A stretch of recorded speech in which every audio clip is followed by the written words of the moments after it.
Terima kasih, Matt. Good afternoon, Vandana, Shiva. Thank you for coming to WALHI and sharing your knowledge and opinions and perspective related to resources and democratizations in Indonesia. And thank you to all of you for coming in this afternoon. It's a good opportunity for us to sharing perspective, knowledge, and maybe some of you not well informed about WALHI, but most of you already know.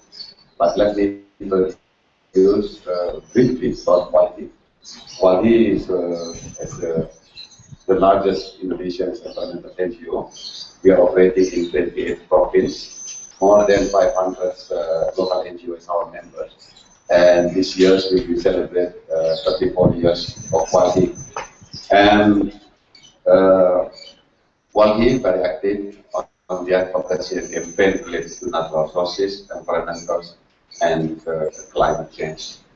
And as the introduction of this discussion, I think it's very good if WALHI can sharing about our experience, fact, and what the issue that we are facing right now. Maybe some of you already know that until today, natural resources is the backbone of the economy of Indonesia. This is based on the decision by the government that Indonesians' economic thrive by the natural resources. And the consequences of this decision is the increasing of the environmental problems and also social issues. Last years, that WALHI collect data and analyze that the comparison of ecological disaster between 2012 till 2013 increasing 300%. At least 6,700 of village in Indonesia, ecological disaster like floods, landslides, and any problems. And the second thing is about the issue of who is the control natural resources in Indonesia. Until today, since Soeharto era, the control natural resources on the big business, the big company. For example, like oil palm plantation right now, already 30 million hectares, and only less than 5% the smallholders. And from 95% of the owners of the oil palms in Indonesia, only controlled by 23 companies. Yeah? And the other issue about the timber plantation. Timber plantation can say all of the timber plantations controlled by the large-scale companies. And also the mining. Mining is very significant in Indonesia right now, like nickel, gold, copper, coal, and other minerals. And what is the consequences about this issue, besides the environmental problems and also social problems? The other side is the increasing of the situations, like the conflict. For example, the land rights conflict, at least data from National Land Agency, 3,000 registered conflict, yeah, all over the country. It's not only about the conflict, but also now the situation is more smaller.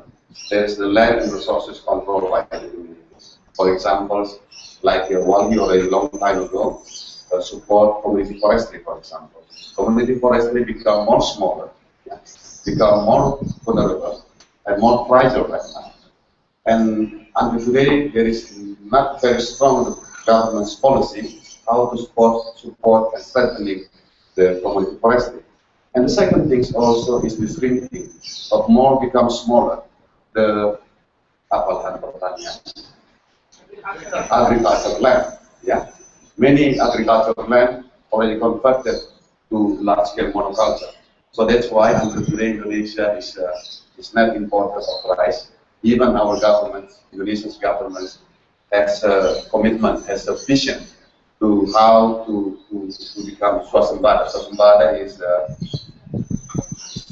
self-sufficient of food. And conflict, environmental problems, food issue, yeah, food crisis. There's many things related on this. So, like Ahmad already mentioned about last July, Indonesia is this national election for the presidential elections. In next month, we will have a new president, and related to the new president, new government, there's also new law. And for civil society, like WALHI and the other activists, it's very important how to sharing about the idea and perspective to push Indonesia's government to make it more sustainable, more justice in our natural resources.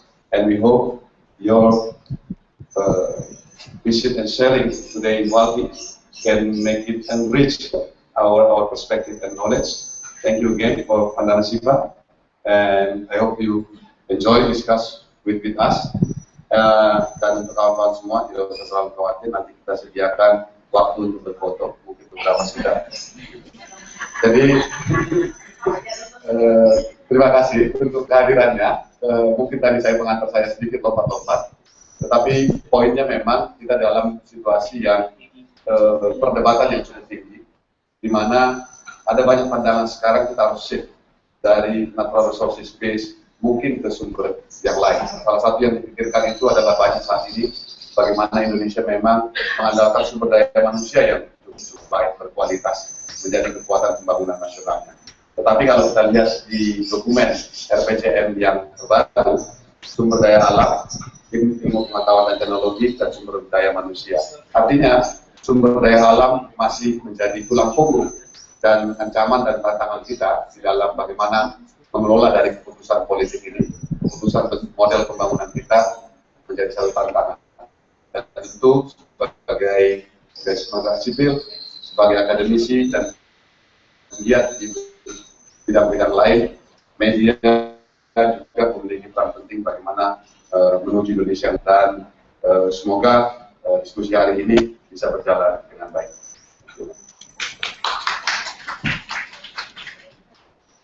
Thank you, Prophet Nego Tarigan. And let's start the discuss. Please welcome Dr. Vandana Shiva.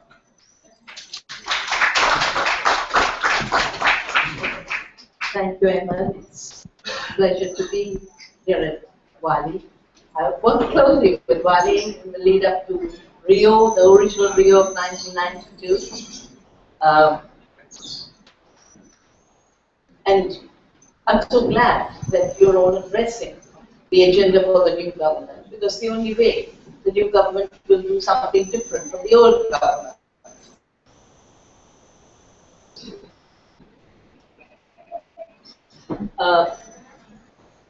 What is called globalization, the economy post-1990s, 95 in particular after the establishment of WTO, has been presented as the new stage of evolution of human society. Yeah? The way they put it is, first we lived in villages, then we lived in nations, now we live in a global market. The reality of globalization is, first, that the rules for trade are written by global corporations seeking larger access to natural resources and markets. The second, because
have the skin, our body could be protected. In a similar way, nations have border controls for trade, through tariffs, through restrictions on imports. They decide. A living system decides what it will export and what it will import. A sick system cannot control that anymore. So if we realize that a nation's economic life is to maintain a living system, then deregulation of commerce is a sure way to kill that living system. Because the system starts to import without its control, and it starts to export without its control. The very fact that you are now dependent on rice and dependent 80% on importing soya is part of that problem. And the fact that you are now made dependent on export of palm oil, which is destroying your forests, is another part of that problem. There's a second aspect of corporate globalization. I will always qualify it with corporate globalization because our coming to Indonesia is another people's kind of globalization. We don't need to do it all the time. If I didn't come here, you'd be fine, I'd be fine, but it's good if we can meet. Whereas corporate globalization must go out and grab resources. It has the logic. Corporations have the logic of the cancer cell. The cancer cell must keep growing, and if it stops growing, it dies. Similarly, corporate profits and corporations must keep growing, otherwise they die. Ordinary economic activity doesn't die if it doesn't grow. You know, if I'm a farmer, I can keep producing, and I produce my bananas and my oranges and my coconuts, and every year I can produce. I don't have to keep growing. So in fact, sustainability is dynamic change without limitless growth. Limitless growth on, this reminds me so much of our farm, because around our farm also we get the nabaz lying in the middle of a session. So if you can hear, I'll continue. If you'd rather have me stop, I'll stop for a while. What? Should I stop? I'm loud enough? Yeah? Carry on. Okay.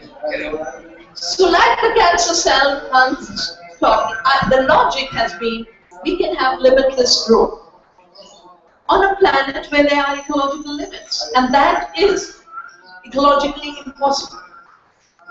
The part of corporate globalization that got me working on the issues I work on biodiversity, saving seeds, water privatization, is because I think something unprecedented has happened. Corporations who are making the biggest money are not producing anything. It's the end of production. The new economy is not based on production. It is based on appropriating and enclosing the vital commons that maintain life support and livelihoods. So what is it that we need for living? We need land. That's how farmers have land here. All of us need water. All of us need food, and all food begins with seed. That's why we need seed. Now, till globalization, seed was a common property. It belonged to the community, and governments worked for public breeding to provide seed to farmers. The break with the grabbing of biodiversity and seed begins with the WTO, and the laws of WTO on patenting are written by Monsanto. That's the other thing about the WTO rules. It's called multilateral, as if different countries sat and negotiated. No, corporations wrote the rules.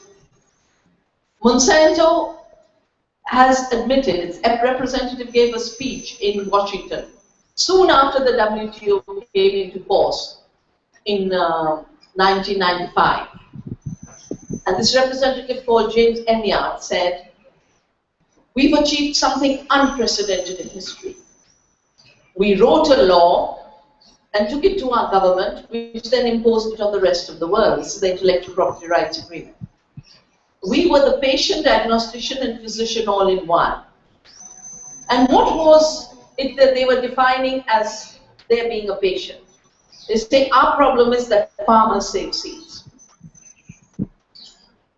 So in effect, Monsanto wanted to grab the seeds of the farmers, patent them, turn them into their property, and sell it back to farmers, sometimes with a trivial modification, sometimes with a GMO modification, sometimes with no modification at all. Most vegetable seeds of the world, Monsanto now is patenting.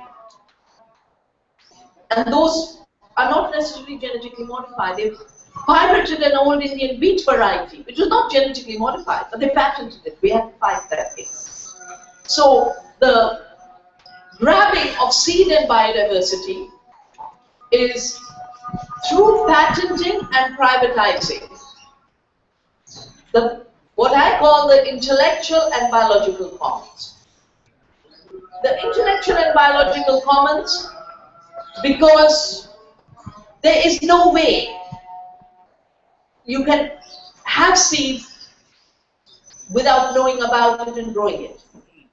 You know? Now you could have shown me that tree and I'd have been absolutely convinced it's poison. Till you told me it's a souring agent and it's delicious. So every relationship with biodiversity is a relationship of knowledge. Whatever humanity has used is based on centuries of knowing. And there are two purposes of biodiversity that we know very clearly. First is for food and the other is for healing. Now in both, piracy is happening on a very large scale and privatization is happening on a very large scale. We did a count of 9,000 patents on Indian medicinal knowledge. 9,000 Ayurvedic related patents. And we didn't even, this is about 5 years ago I did. If I do it now, probably it will be 100,000. Now, they give very sophisticated names to this. We call it biopiracy because it is taking what belongs to nature and what cultures have evolved. In the CBD, they call it bioprospecting. And then bioprospecting, we could show, was just legalizing biopiracy. So then now they've negotiated this big access and benefit sharing. And just the other day I was with my colleagues, I'm president of the Indian Biodiversity Congress and I was doing a meeting with them. And a journalist asked about the access and benefit sharing. I said, that depends on who is getting access, how the benefits are shared, and whose rights are defined. And I'll come to that later in terms of the democratic control issues. I must go back a little in history because I got involved with the Convention on Biological Diversity because my government called me, must have been 1990 or 89, and said, will you help us with the negotiations of the Convention on Biological Diversity? So my first question was, who is heading the negotiations from India? Head of Project Tiger. I said to the minister, how can you have the head of Project Tiger negotiating biodiversity? This is about the green oil of the future. He said, but biodiversity means elephants and tigers because they can't imagine that a microbe is biodiversity. They can't imagine seeds are biodiversity. But we took it from there, and I feel very grateful that I was given the opportunity because at least 3 articles we put into the convention provide us openings for the future. One is Article 3J on sovereignty. Because at that point, the US had thought they'd get a convention done. It would be for free access to the biodiversity of the South. Then they'd patent it and sell it back to us. or use biotechnology to modify it. And we managed to convince enough governments that first, this is a community resource, but because you're governments, it's also a national resource. And there can't be a free access regime. They had wanted a free access system, but now they've had to deal with taking permission for access. The second very important clause was an indigenous knowledge, and the other one that has driven the biotech industry nuts was Article 19.3, which was on biosafety. That since biotechnology impacts biodiversity, every government has an obligation to put in place laws to regulate genetic engineering. Out of this came the biosafety protocol, and I was part of drawing up the framework for what the protocol should look like. And now we have an international law on that, and they hate it. They would like to kill it. So biodiversity is a sovereign, the way we see it, and we define sovereignty in these areas as first the sovereignty of the biodiversity itself. That every species has sovereignty. It's self-organized, it's autonomous. That's what the implication of intrinsic value of all living resources is. That it's sovereign. Then is the sovereignty of the communities who have been custodians, conservers, users of this resource. So there's community sovereignty. And what we've done in India to establish this community sovereignty is create community biodiversity registers. It helps in two ways. One, as a declaration of collective sovereignty, but it also helps in announcing that a company that says, I invented this use of this tree, no, my grandmother knew it. But the third thing it allows us to do is transmit knowledge across generations, because there's a huge erosion of biodiversity-related knowledge. Because everything is making us look down on what we've received. And what we buy in the supermarket, even if it's junk, is supposed to be good. There was a Britisher called Macaulay who was sent to India. And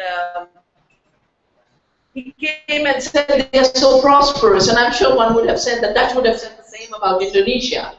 So prosperous, they've got everything. So how do we colonize them? We colonize them by making them believe that everything they have is inferior and everything we sell is superior. So the junk food that's destroying our health is considered superior, and all this delicious stuff is considered superior. The junk seeds that are being pushed by industry are called superior in the Indonesian law. I think it's the only law that calls them superior. And, of course, everything else is inferior, primitive, backward, obsolete. Water is the second very vital thing. And the industry that's privatizing water is grabbing resources in two ways.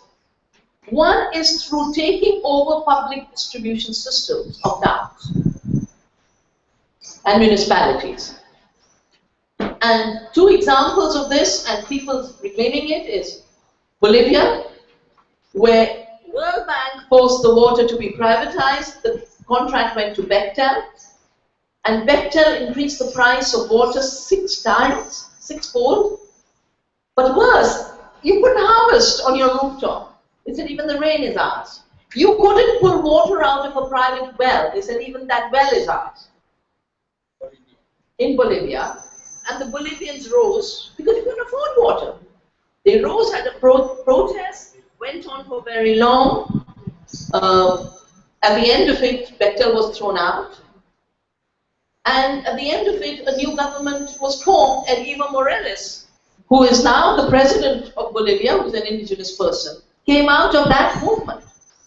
He then nationalized the oil later. But basically, it was reclaiming water. The second is privatizing drinking water.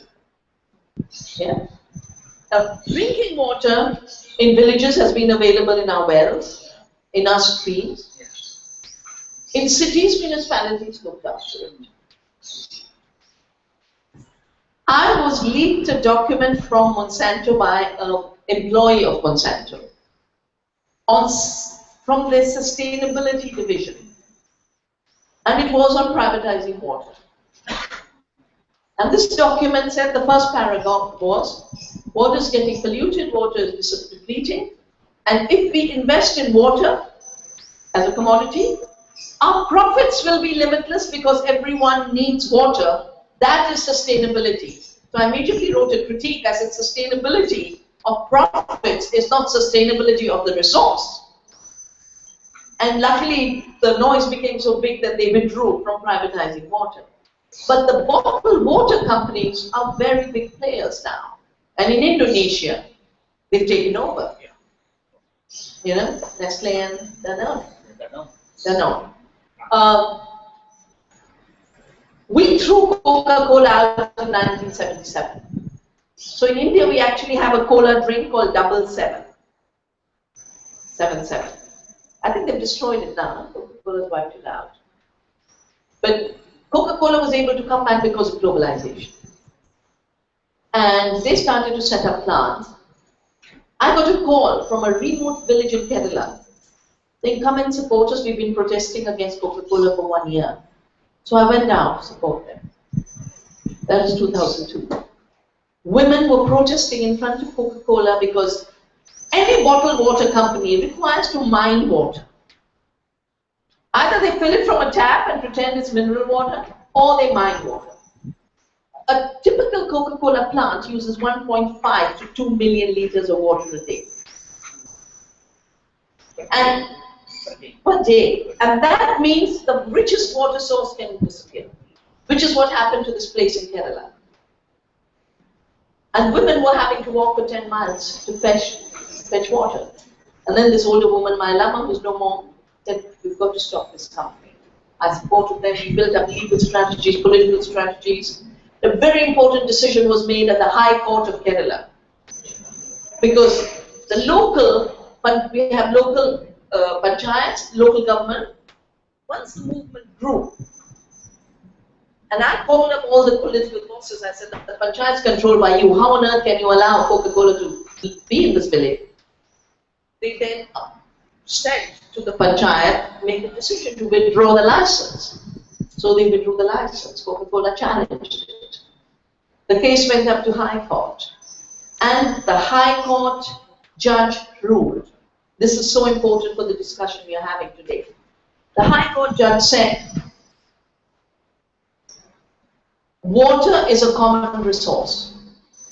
It belongs to the community. It does not belong to the state, which can sell it or license it to a corporation. And because the community has withdrawn its agreement to allow you to extract, Coca-Cola cannot extract water in this village. You can run the plant, but get water from anywhere else where a community allows.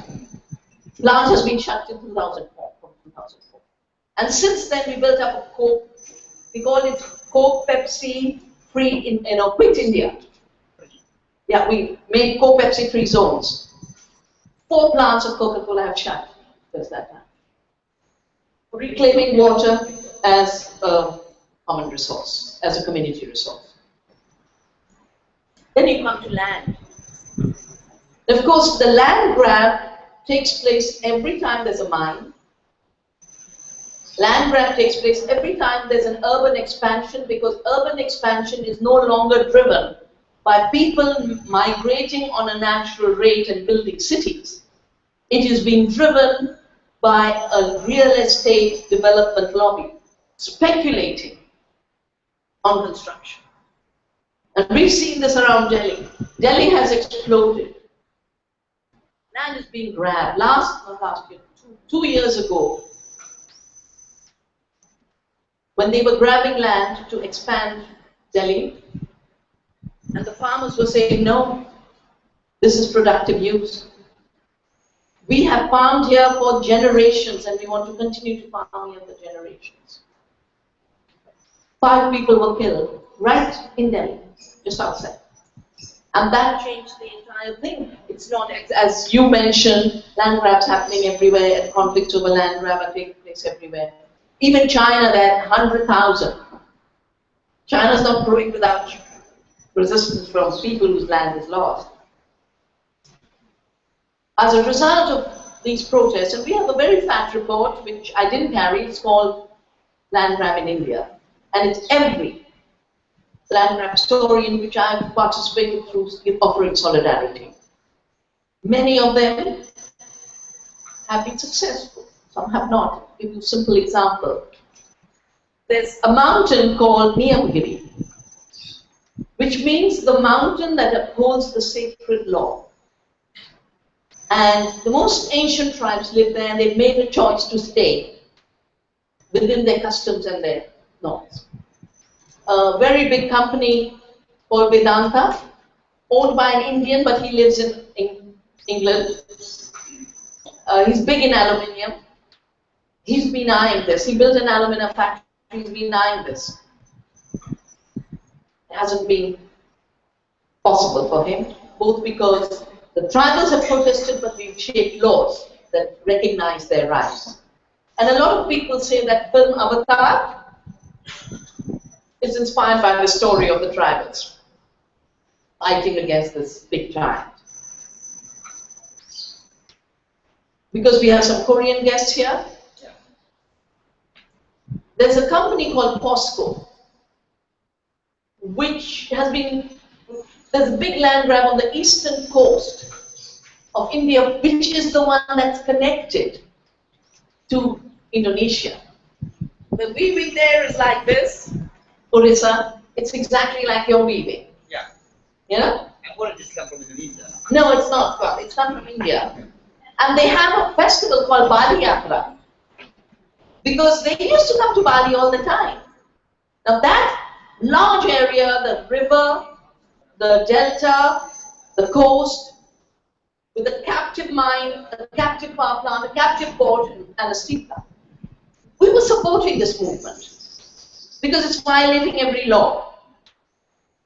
And we did an analysis, about POSCO. POSCO is not owned by the Koreans anymore, because the '97 crisis that hit Korea and Indonesia and Thailand and Malaysia, that crisis was used by the World Bank and IMF to privatize all public assets. And in that period, POSCO was opened up for private investors. 5% of POSCO is owned by Mr. Warren Buffett. 50% is owned by Wall Street. Yeah? Which also makes it so much more complicated, because if it was just Korean, we'd have got our Korean friends to fight with us. But now you have to go all the way to Wall Street. But Buffett came to India with Bill Gates and did a big round. They called it the art of giving. They were trying to teach Indian businessmen philanthropy. He came exactly when these protests were on. And he'd be on TV, art of giving. I wrote an open letter and sent it to all the press.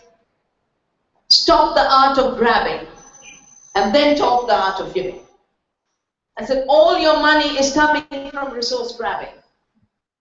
And nobody addresses that issue of making money out of people's resources without their permission. As a result of the movements in India, our Land Acquisition Act, where the government facilitated the grabbing of land, was amended. But of course, industry is not happy. They would like to re-amend it back to the original. And basically use the state as a facilitator of resource transfer from people to global corporations. The land grab out in Indonesia, of course, is connected to what the policy you mentioned. But I think one of the things you need to do with your government is say that the natural resource economy includes the economy of a farmer growing food, because the farmer is using natural resources. It includes the fishermen. It includes the indigenous people. All of that is a natural resource economy. Extractive industry and resource grab is not a natural resource economy, because it's not maintaining the natural resource base. It is depleting it and exploiting it. And then, of course, you talked about all the consequences of this in terms of the environmental hazards. We've seen consequences of this in India. Last year, my region in the Himalaya had the worst disaster in all of our history. First, it was triggered by climate change because we had too much rain suddenly on 16th and 17th June. That made a glacial lake burst. And the resources of our rivers, especially the Ganga and its tributaries, are all sacred sites and pilgrim sites. And it was built up so people would protect the river. So these are major pilgrim spots.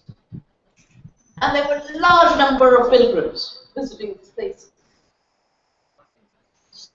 When the lake burst and the heavy rain is coming, up, down, meantime hydro dams and all have destabilized the mountains, created tunnels, dumped debris. The riverbed rose 40 feet. Which means villages that were 40 feet above were now being washed away. Roads that were 40 feet above were being washed away. 20,000 people died. More recently, they were trying to grab land outside a city called Pune. An entire mountain slipped. A whole village disappeared. More than 100 people disappeared with it. Of course, the issue of climate change is worsened by all these steps. It's worsened by the transformation of our agriculture systems from small farms that have biodiversity to large-scale industrial monocultures. My book, Soil Not Oil, started to track how much emissions is coming from industrial farming and globalized trade in agriculture. When I wrote it, it was 40%, but now the figures are about 50%. Then the same industry that destroys the planet, that tries to take new subsidies, to say, give us subsidies so that we can make biofuel as a solution to climate change, which, as you know, is causing even more damage. I don't know how much percent of palm oil goes for biofuel. It's huge. I know in the case of soya and corn, most of it, 90% is animal feed and biofuel. And the only reason biofuel is being developed from these materials is because of the subsidy.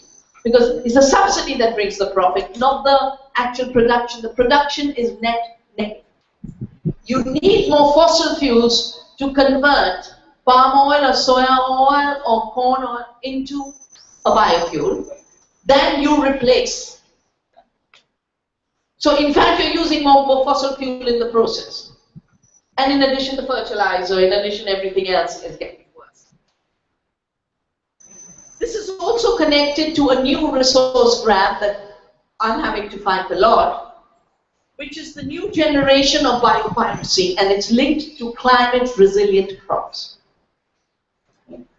Now, climate resilience in crops has evolved over millennia.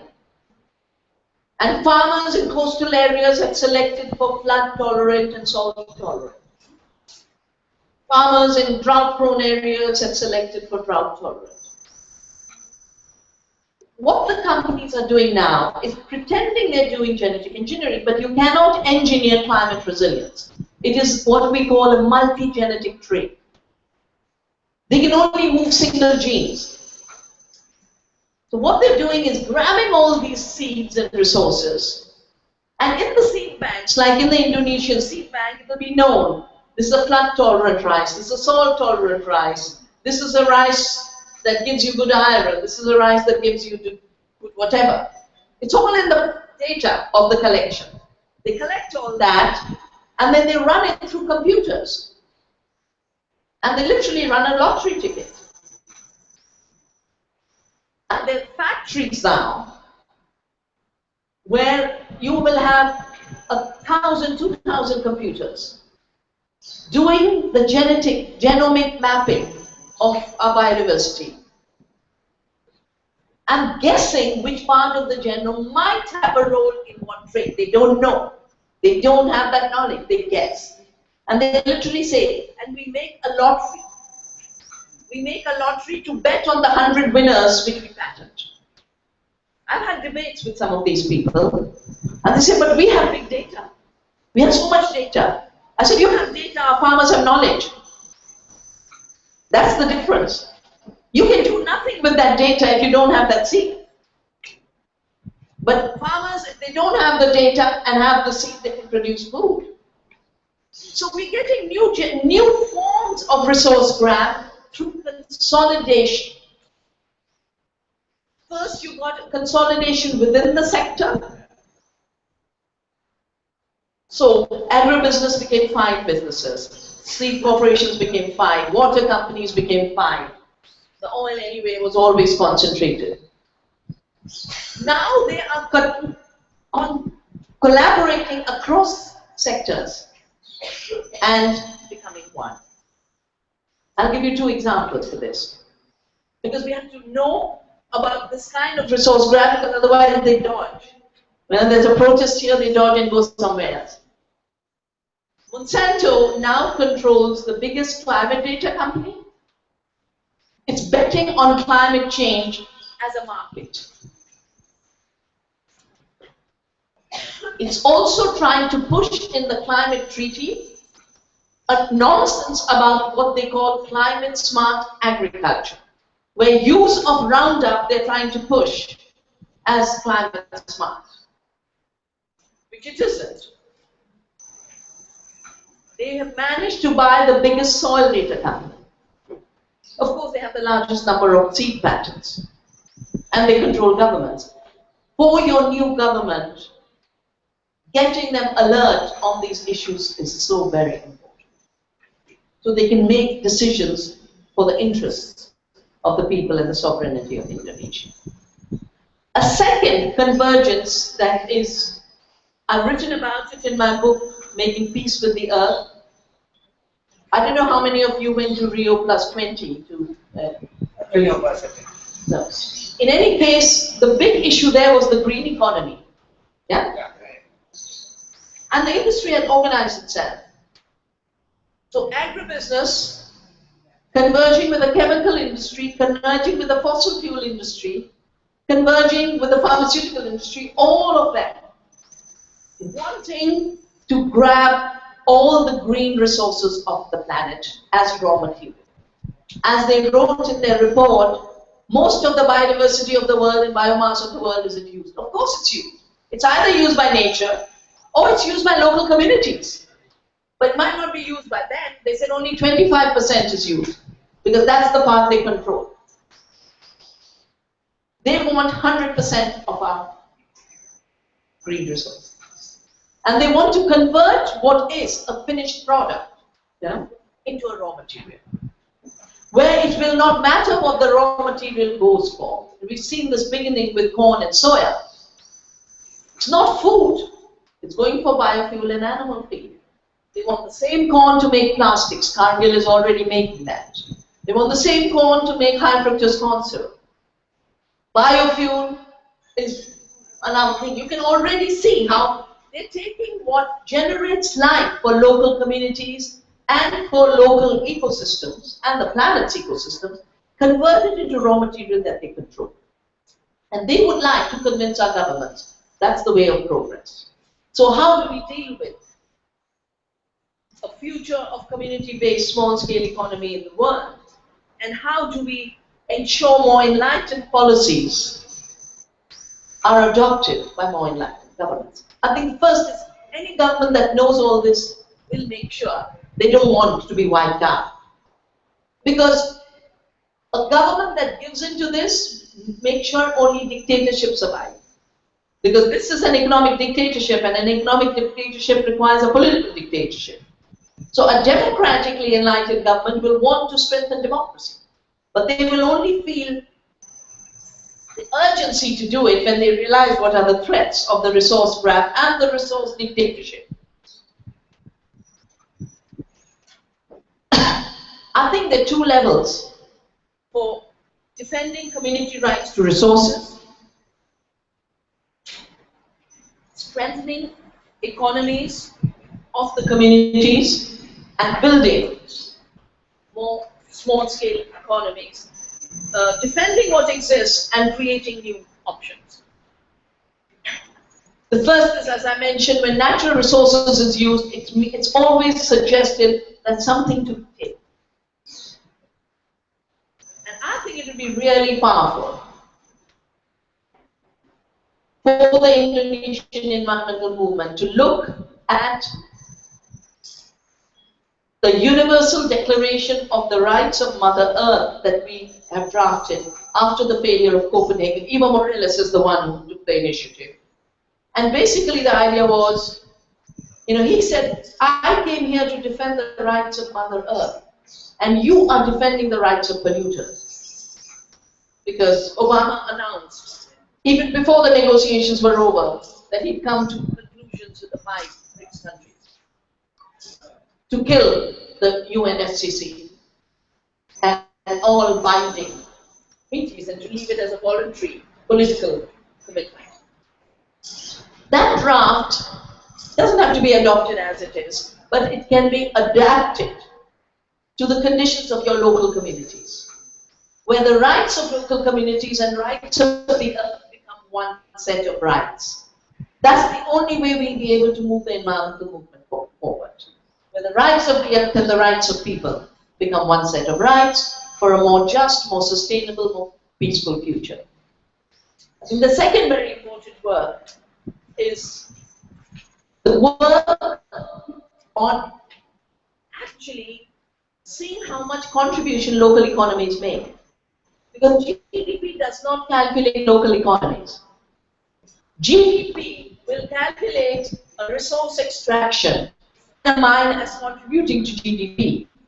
But local communities that produce everything in that region are not counted. GDP measures only that which is commercialized and commodified on a global scale. It's a measure of money flow. It is not a measure of what is actually being produced. And just as in resource grab, seed companies are not producing seed, but they are collecting royalties. Water companies can't produce water, they are collecting prices for what should be a common resource. In everything, it's become a rent economy. It's not a production economy, it's a rental economy. And I've just evaluated a thesis, a brilliant thesis on Coca-Cola. The model is not producing. Coca-Cola is based totally on rents and outsourcing. So everything is, let someone else carry the headache, but we'll make the money. It's privatization of profits and socialization of costs. So the real economy of people, maybe you don't begin by doing it on the national level, but you can begin with a few group of villages. We've done it for the group of villages and farmers that we work with. We're starting to actually measure, how much do they produce, how much is the value of what they sell. And interestingly, our figures are showing that local farmers using local seeds, doing organic farming and participating in free trade, fair trade, can earn 10 times more than farmers falling into the trap of a commodity system. And finally, the other issue about the small-scale industry is we have to redefine the parameters of the economy. And we don't have to feel, my God, how can we do it? This is a huge thing with big momentum. I work with the government of Bhutan. We said we won't measure GDP, we measure gross national happiness. And that means we have to protect our environment. That means 70% of our forests will stay forests. We will not touch them. A whole nation does its planning on that basis. I couldn't go last year, but Angela Merkel called me to speak at a conference. From GDP to well-being. This is Germany that lives off huge GDP. But they realize they need well-being. China, as a giant of the world, is calling some of the spiritual teachers I know in India to set up ashrams and teach the Chinese and saying, we made all the money, but our people are very unhappy and frustrated. They're angry. So they need to learn that there are other values in life, not just consumerism and not just greed. So there are all these shifts taking place. And this morning when we were at the university, there was a group of singers who sang some very beautiful songs. And the first song was about what makes Indonesia special. And then he had 3 lines, or maybe you were not in the room, you were organizing. But you know, he had 3 lines that we shared. Do you remember that? No. But beautiful lines about what makes Indonesia special. Now, what makes Indonesia special is what needs to be articulated louder, with more chorus and more solidarity. And the real challenge is, I don't think we can afford to work on any of this in broken up sectors. I'm very happy WALHI works on water and food and logging and rent and everything. It's those interconnections that shift us to the next level. We need the grassroots work, we need alternatives, and we need a new thing.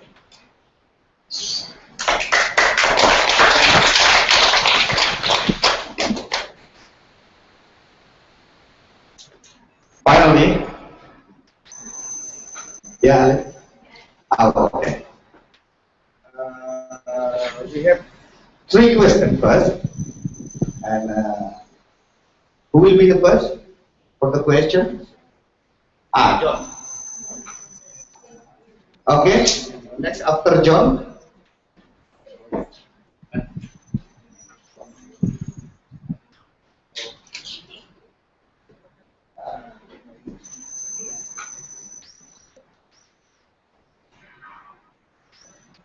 Yeah, I don't know.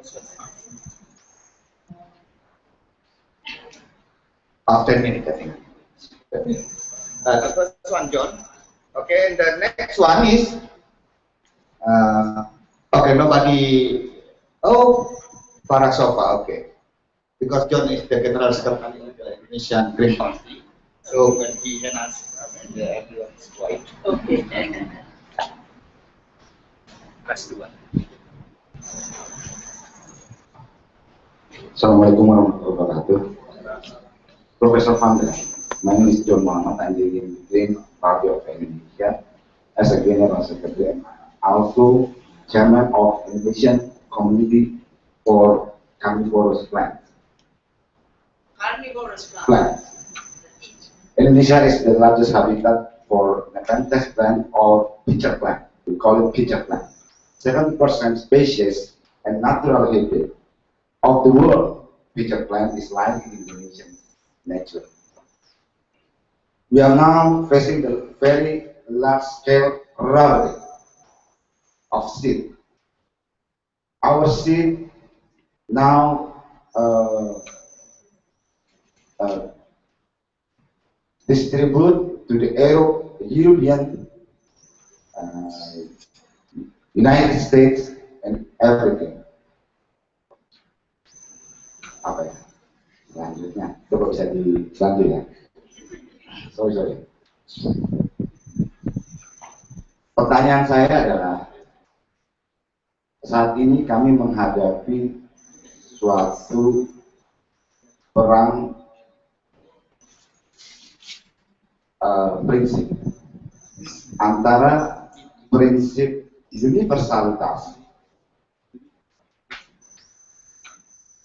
yang menginginkan di komunitas internasional memiliki bibit dari seluruh dunia termasuk Indonesia, dan kemudian melawan dengan kepentingan kami untuk melestarikan dan menjaga bibit tanaman karnivora di Indonesia. What do you think about it?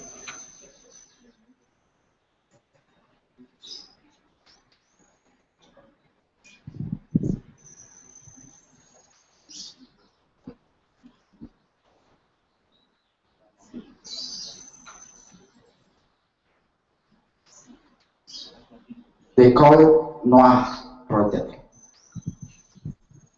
Noah Project. No.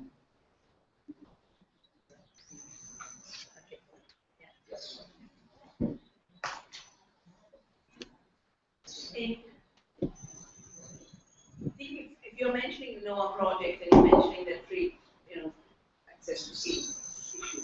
It's something I criticize very strongly. Because as I mentioned earlier, even the original Convention on Biological Diversity was to enable the big players of the West free access to the resources of the third world. They would then either patent it or monopolize the commercialization, and they make all the profits. What we've done in India and what communities and movements in Indonesia are doing, but can strengthen it further, is first declare a sovereignty over those resources.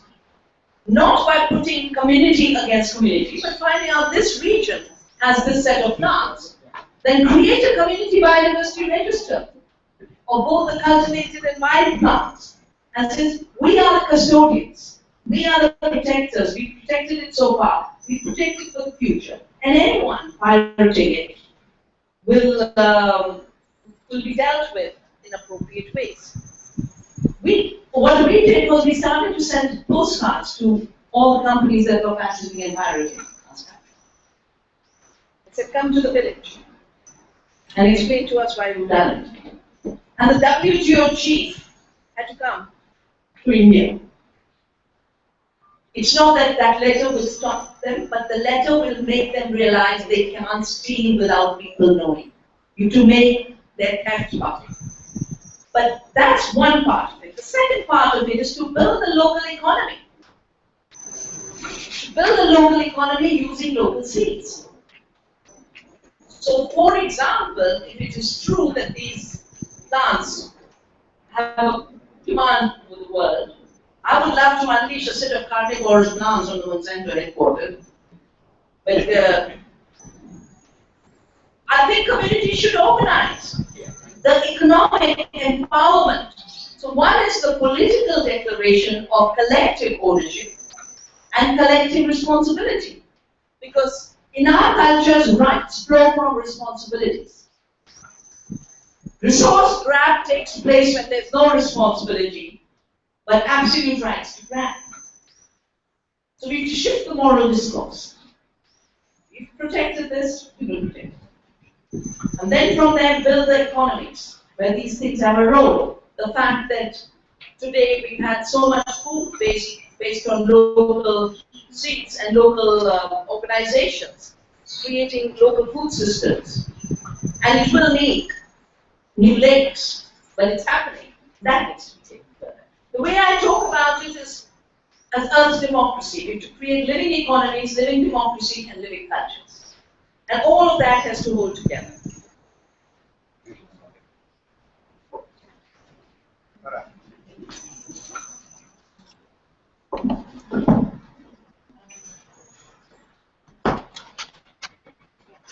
So, Shiva, I've been observing that in the past 5 years, actually there has been some new discourse of resource scarcity, which then shifted into a resource. I can hear, but others might not. Use mine. Use this.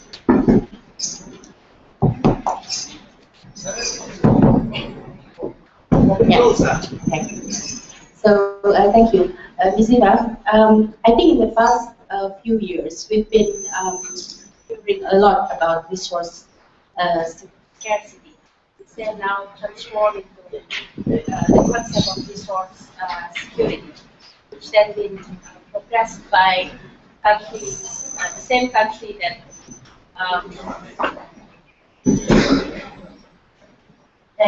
promoting this patenting and then the privatization of life forms, such as the US and the European Union. So, which then you see where all the companies now expand their operation to places like Africa, Asia, Latin America to secure resources in all forms. So, listening to your presentation just now, what is your vision that you need to do in the next 5 or 10 years to defend and especially the community resources, before the corporate takeover 2.0 comes into being. Thank you.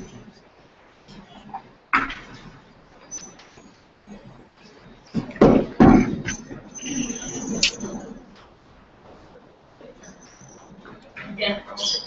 I think we have to move, we to create an alternative discourse which has to shift from resource scarcity to resource abundance, to creating abundance.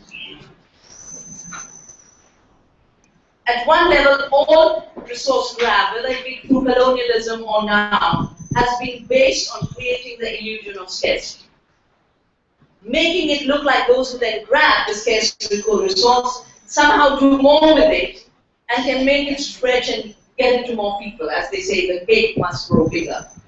But a mineral cake can't grow bigger, though a biodiversity cake can grow bigger. The more you use biodiversity, the more you grow it. The entire logic of seed privatization is to create a scarcity in seed and create a monopoly market. The community initiative has to be to create an abundance in seed and create a commons market. Not in the seed, but in the products of the seed. So the seed stays as a commons, is shared freely at the local level, not shared freely, not taken freely at the international level, as you were saying, but is shared freely at the local level. And on that basis, we create economies of abundance. But that also means we have to embed our discourse in our indigenous cultures.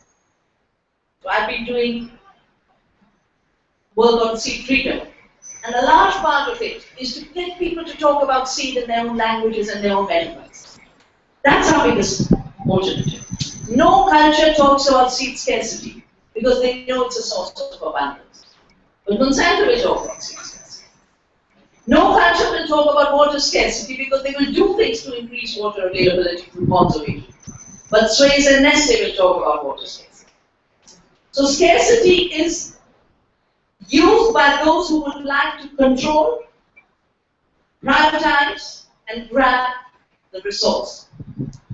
The second very important alternative discourse in the next 5 years has to be that security is not militarized security where resource grab is defended through military means, which is what's happening now.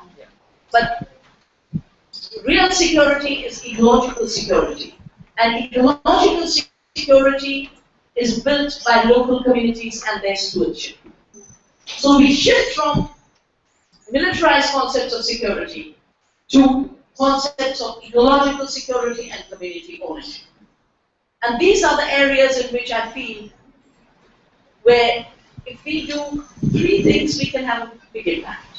Connecting the diversity of local cultures.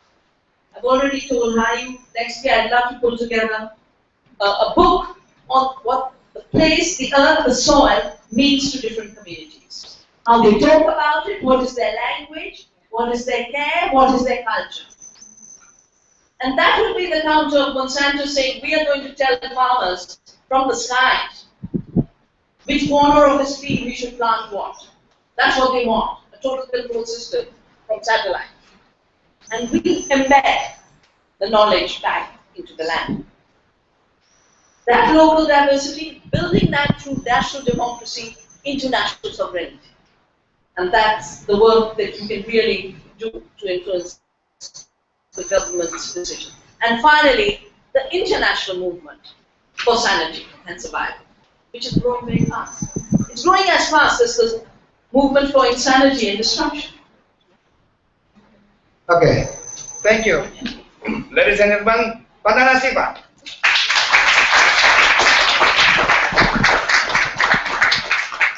Okay, we open part of WALHI organization. We would like to say very appreciate. Yes. Yeah, I guess from the WALHI organization.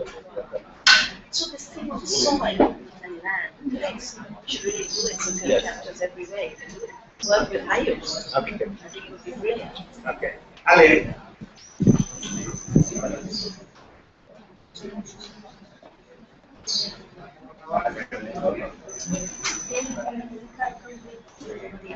Thank you. Kalimantan. Rubber. Oh, very good. Lovely. Yeah, I did a book climate Climate finance. finance. Okay. We talk about how to climate very strong Yes. okay. It quality. Yeah. Yeah. Yeah. Your still in the heart. Still in Bahasa. Tidak You produksi. can translate yes, right. About election. Thank you.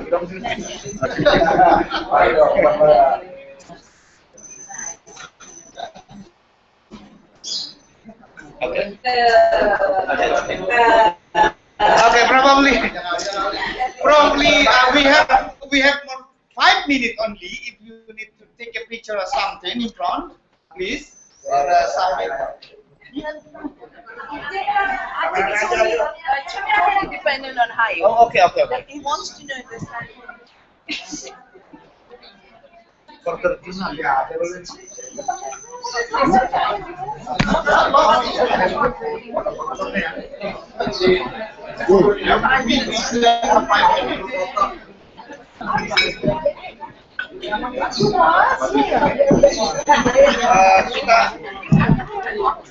Kita kawan-kawan yang mau foto silakan di depan. Ya. Foto sambil interview juga nggak apa-apa. Ya, silakan.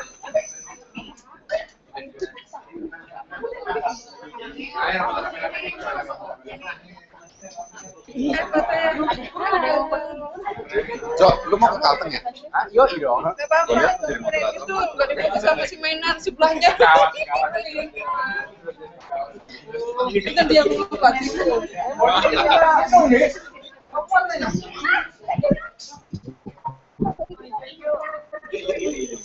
Mana bang? Hati. Ini.